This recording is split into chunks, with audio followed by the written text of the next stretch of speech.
Parent Support Circle podcast. I'm Curtis, and always I am joined by my awesome co-host. RJ, what's up, everybody? Curtis, I gotta say, today's topic is one that I think keeps a lot of people up at night. Oh, I know exactly what you're talking about. Today we're diving into something every parent needs to hear: how to talk to your kids about cyberbullying and online predators. And look, I know that sounds heavy, but We're gonna make it practical, right? Not just scare tactics. exactly, we're giving you real conversations you can have with your kid tonight at the dinner table. Real examples, because here's the thing: our kids are online. That's just reality. So the question is, isn't if we talk to this about this stuff, it's how we talk about it. And when, right? Spoiler alert, the answer is earlier than you think. Right on. Let's get into it, RJ. So, let's start with the elephant in the room. How much time are your kids actually spending online these days? This is wild. Like most of us, kids especially, are on their phone, tablets, gaming on the computer, and that's even before we talk about stuff that's all digital now. Right? And that's the thing. We can't take it all away. They need it for their homework, for staying connected with their friends, especially after the past few years. But here's what's scary. A lot of parents I talk to have no idea what their kids are actually doing online. Guilty. Yep. I mean, I know, kids are on TikTok, they're on Roblox, but if you ask me who they're talking to online, I couldn't tell you.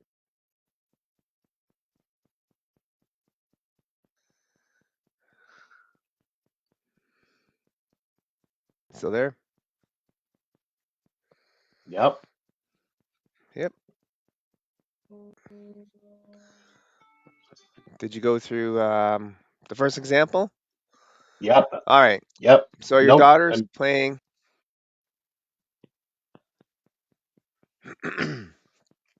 A uh, little bit choppy at I the don't know moment. where you're way yeah, you're way ahead. Oops, I must have jumped forward I there. just talked about how kids are on TikTok and Roblox. Oh, okay. Yeah, yeah. Must have jumped up when it freezed up for a second.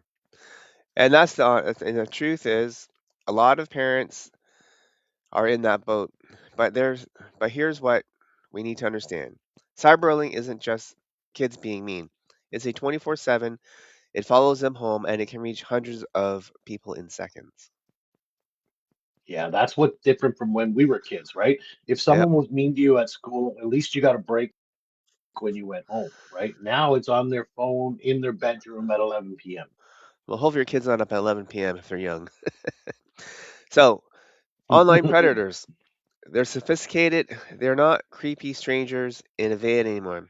They're spending weeks, sometimes months, building trust with kids,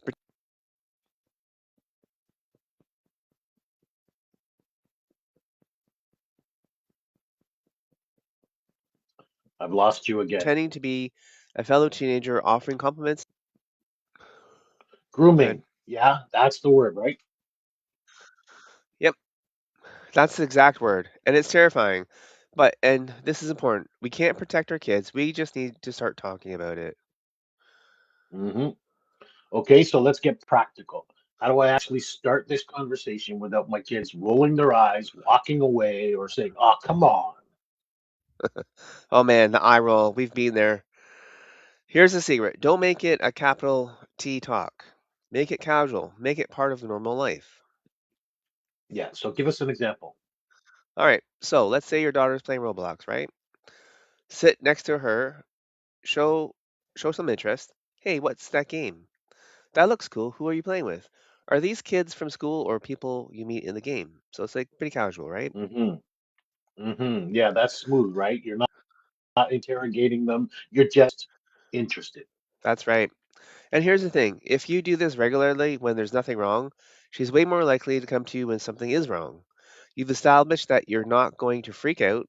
You're not going to immediately take her phone away. hmm But what if she says she's playing with people she doesn't know in real life? That's a good question. This is where you can naturally bring up the safety talk. That's cool. Do you ever chat with them? some questions. What do you guys talk about? And then, depending on her answers, you can say something like, most people online are fine, but some adults pretend to be kids. Has anyone ever asked you personal questions or wanted to chat privately outside the game? So you're teaching them to recognize the warning signs without scaring them.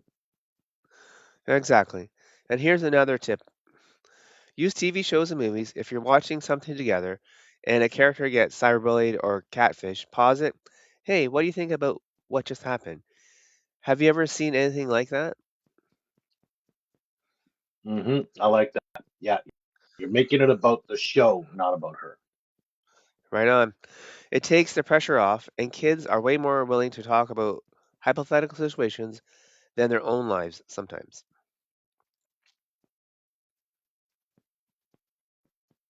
Yeah, okay, so we're keeping it casual, using real life moments. What about the actual cyberbullying conversation? Right? Because it feels actually tougher, right? It is tougher. But here's what you need to cover: what cyberbullying looks like, what to do if you are being bullied, and this is crucial: how to be how not to be bullied. Totally key right there. Wait, that last one. Yeah, because sometimes kids don't realize they're participating in bullying. Like if everyone is in a group chat making fun of someone, your kid just laughs or forwards it, then they are part of the problem. That's a good point. So you want to have that conversation. Imagine someone making up, say someone made a group chat with everyone from your class and except for one person. Even if you didn't create it, how would it, how would that person feel? What's the right thing to do? Is some other questions you can probably ask, right?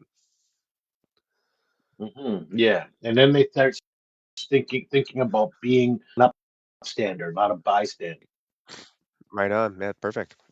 So you want to have that conversation. Imagine someone made, oh, sorry to repeat it.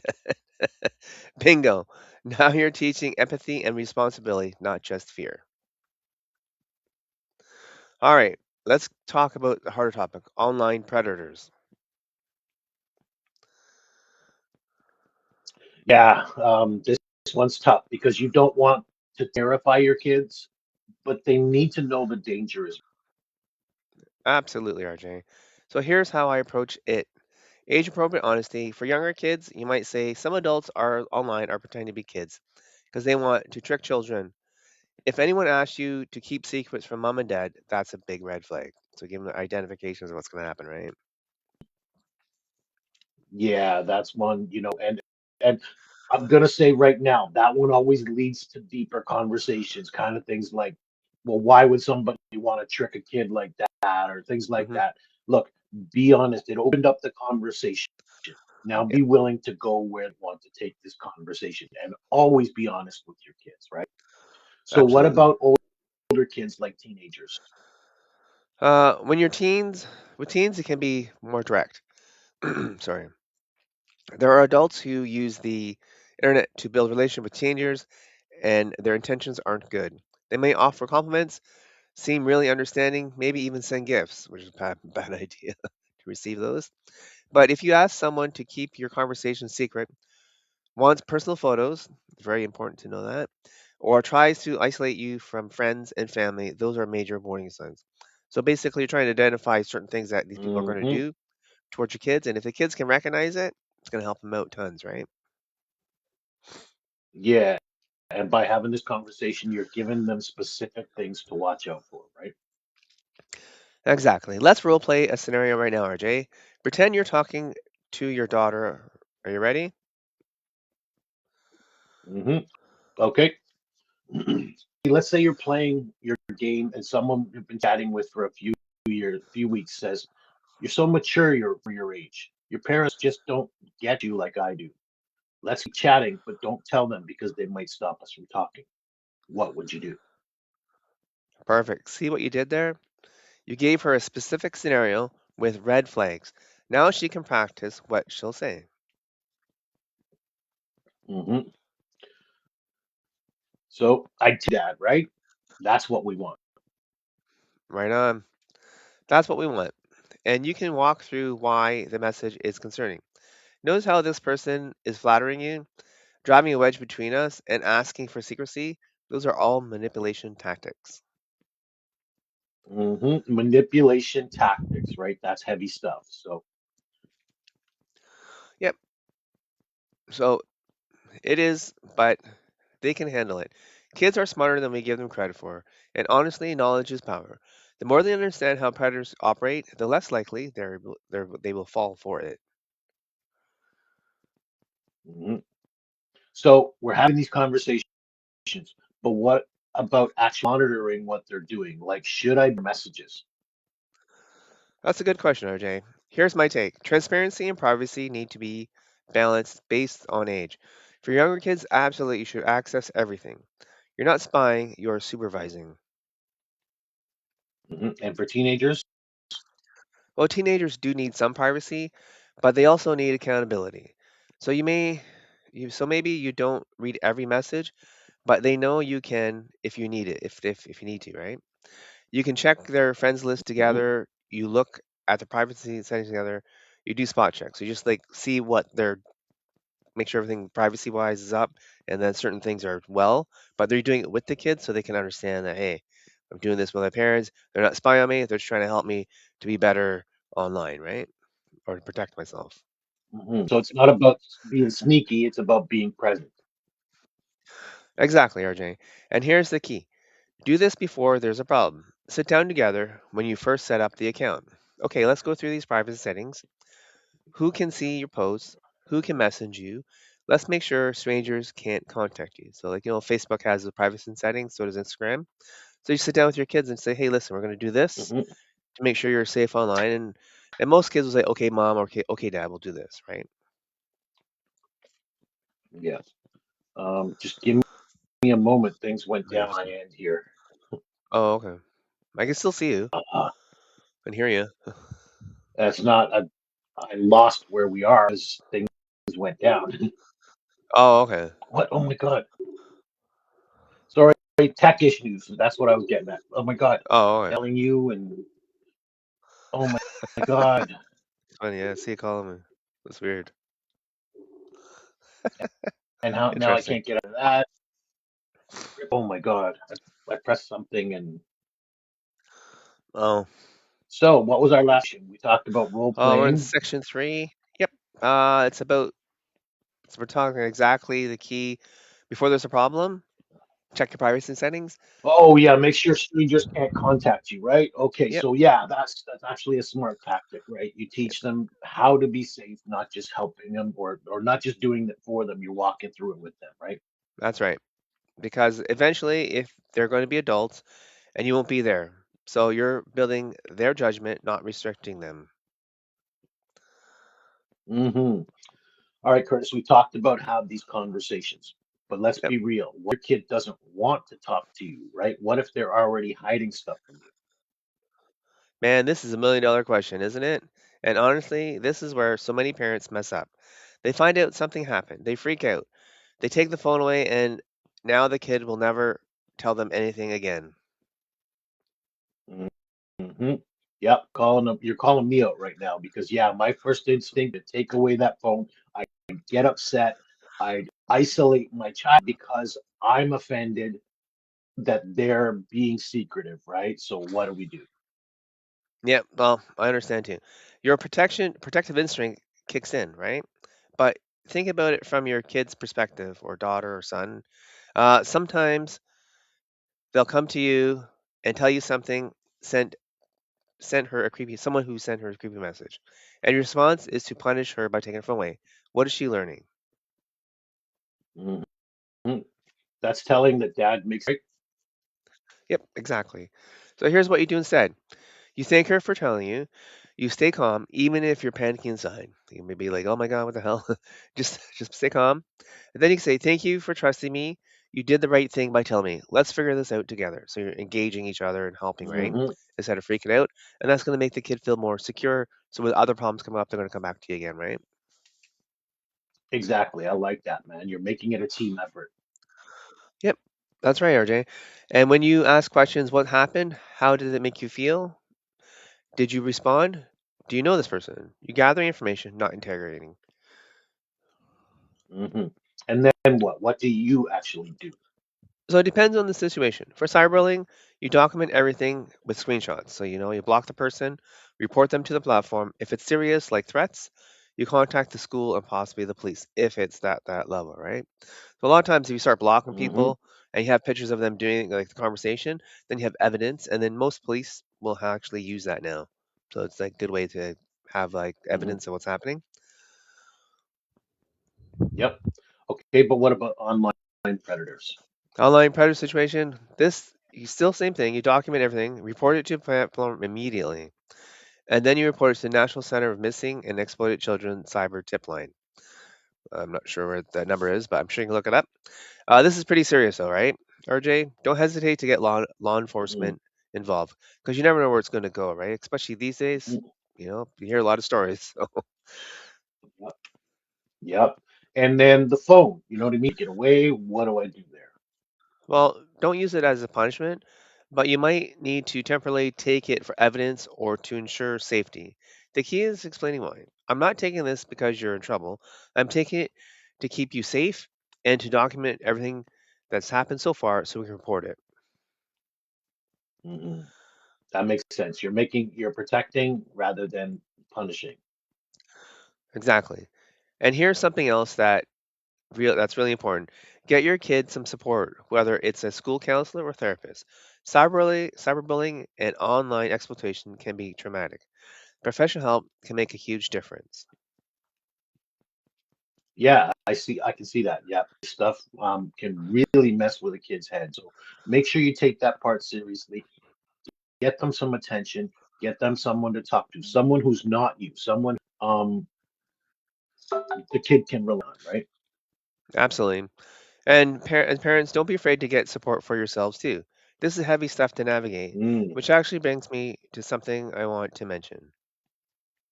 The shameless plug. Exactly. Hey, it's not shameless if you're actually helpful. But seriously, this is exactly why I created the Parent Support Circle, because navigating this stuff is hard.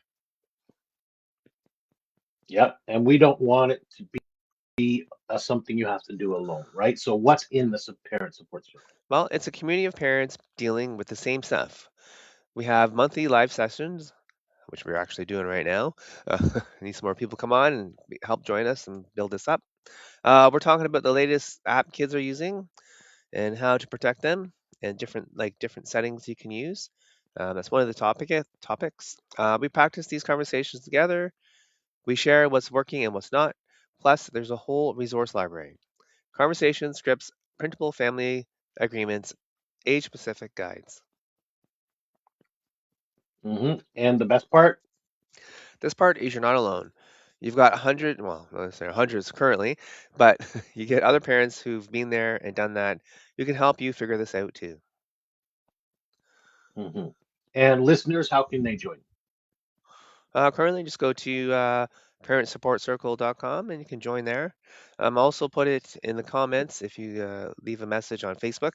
If you're on YouTube, you can messenger or leave a comment there as well. We'll let you find out. So, if you guys want to join, I can get you a digital safety starter kit for free, and I can join the Parent Support Circle community. All right, guys, that's it. Yeah.